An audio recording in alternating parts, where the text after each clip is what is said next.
At the end of almost every Chinese meal in America, you crack open a little cookie for your fortune. Here's the real fortune. It isn't ancient, it isn't a tradition, and it isn't Chinese. In fact, in China, it barely exists.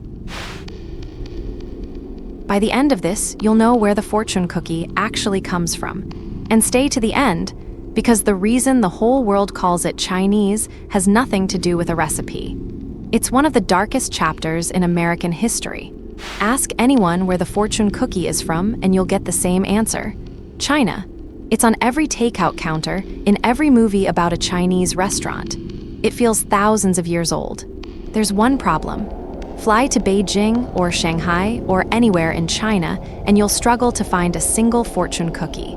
To most people there, it's a foreign curiosity.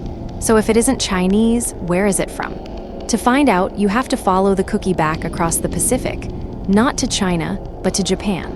In the hills around Kyoto, bakers near the temples made a cracker called tsujiura senbei, bigger, darker, flavored with sesame and miso, with a paper fortune folded into the bend. It shows up in a Japanese illustration from 1878, decades before anyone in America claimed to invent it. A researcher named Yasuko Nakamachi spent years chasing this trail. She found the fortunes came from omikuji, the little paper fortunes you still draw today at Japanese shrines. The fortune cookie's real ancestor was a prayer, not a dessert. Japanese immigrants carried that cracker to California. And the first modern fortune cookies served in America weren't served in a Chinese restaurant at all. They were served in a Japanese tea garden. Makoto Hajiwara handed them out at the Japanese tea garden in San Francisco in the early 1900s, baked by a Japanese confectionery. Los Angeles disputes it. A noodle company there claims 1918. In 1983, a San Francisco court even held a mock trial and ruled for San Francisco. But notice what nobody's arguing about. Every version of the story is Japanese. A Japanese cracker, Japanese bakers, on American soil. So how did an entire country get handed the credit for something it didn't make? The answer isn't in a kitchen. It's in a single year, 1942. After Pearl Harbor, the United States government forced more than 110,000 Japanese Americans from their homes into internment camps, including the families who baked fortune cookies. Their shops went dark overnight. The people who brought the cookie to America were suddenly behind barbed wire. Into that empty space stepped Chinese-American restaurants.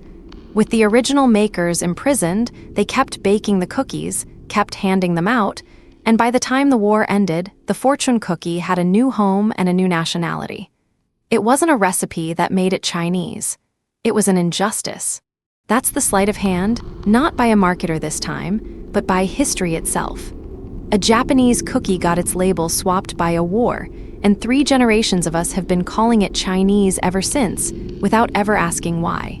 Now, to be fair, Chinese-American restaurants didn't steal the fortune cookie. In a real way, they saved it, and they made it a legend. Today, a single factory in Brooklyn pumps out over 4.5 million a day. The world eats around 3 billion a year. It's a genuine Chinese-American tradition now.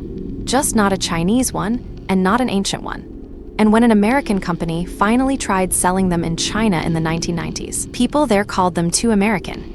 So, the fortune cookie isn't Chinese, it's Japanese, born as a temple cracker in Kyoto. It was invented, as we know it, in California.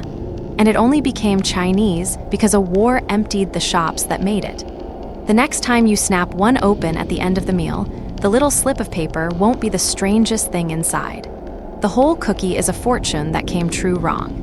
Send this to the person who swears fortune cookies are ancient Chinese tradition. Gently break the news. And subscribe, because next, why does the internet keep making you prove you're not a robot? By training robots? The CAPTCHA has a secret second job.